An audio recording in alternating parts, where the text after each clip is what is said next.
Praise the Lord and good morning to all of you. Once again, I welcome you to the daily devotion. Let us focus on the Word of God. 1 Thessalonians chapter 5 and verse 3.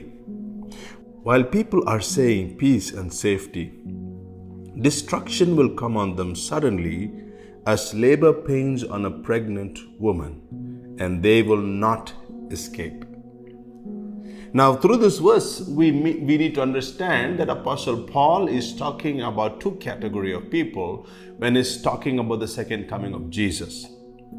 I personally feel the misunderstanding about the second coming that most people teach is when they don't try to recognize which part Apostle Paul is talking to or referring to the unbelievers and which one he's referring to the believers. You can very easily figure out the things Apostle Paul is mentioning about the believers because he will say brothers and sisters. Now, for a child of God who's brother and sisters, anyone who belongs to your Father in heaven becomes your brother and sister. So every time Apostle Paul talks to the believers, he says brothers and sisters.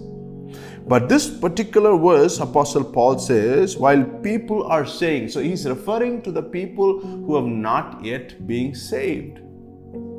And how the unexpected nature of that day will be a tragedy for the unbelievers. They will be spiritually asleep by political and economical conditions. But they will be suddenly awakened by the coming of the Lord. It is going to be shocking for the people who do not believe in the Lord Jesus Christ. They will hear the frightening verdict and they cannot escape. That's exactly the words that are used in this verse, and they will not escape. One of the Psalms, the psalmist Asaph also writes it beautifully that when he sees the prospect of the wicked, he realizes that their destiny is to be perished. The destiny of the righteous is to be flourished, and the destiny of the wicked is to be perished. And that is clearly what we begin to see in the second coming of the Lord Jesus Christ. It is going to be a wake-up call, and people are going to be so afraid because they missed on the opportunity to accept Jesus as the Lord and Savior of their lives.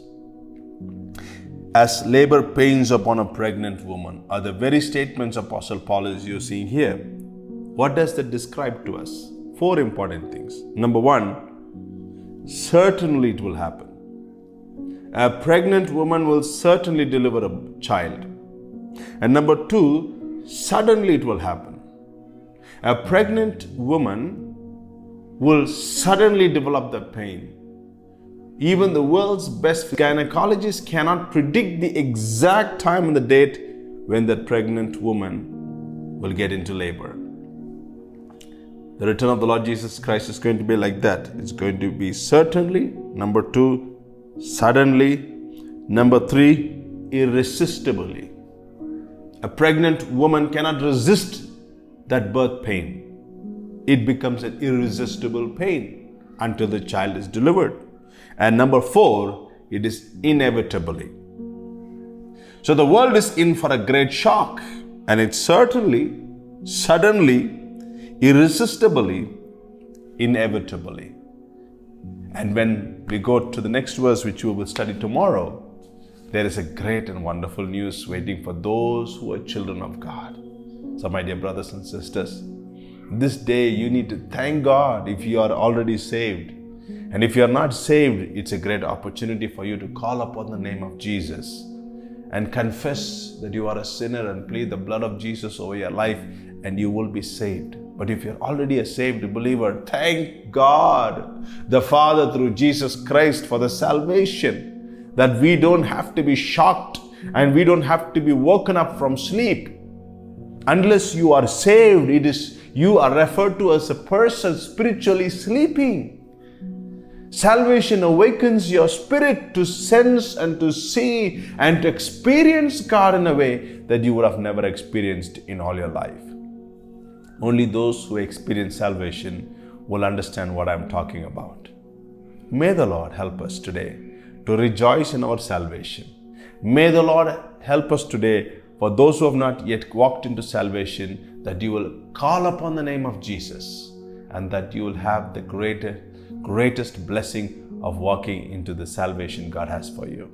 May the Lord bless you today as you continue and start this day in the presence of God. Let us pray. Father, we want to thank you for this wonderful good news that you have for us through your holy word. As we also see the contrast between the believers and the unbelievers, and the way how the second coming of the Lord Jesus Christ is going to affect these two categories of people in two different ways. Lord, we are so thankful to you that by the mercies of God, those who have been saved, we are standing on the other side.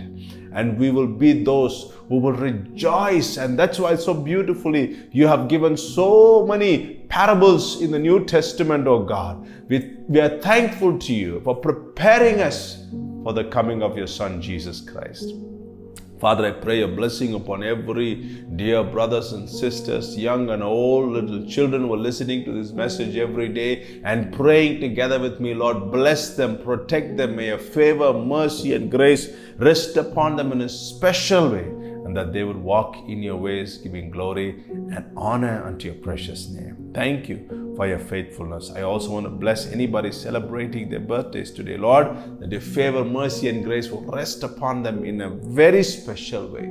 Thank you for your love and grace. In Jesus' name we pray, and all God's people said, amen and amen. God bless you, friends. Have a fantastic, blessed day, and rejoice in your salvation, because when Christ returns, we are going to be those who are going to be celebrating. God bless you. Have a wonderful day. Goodbye.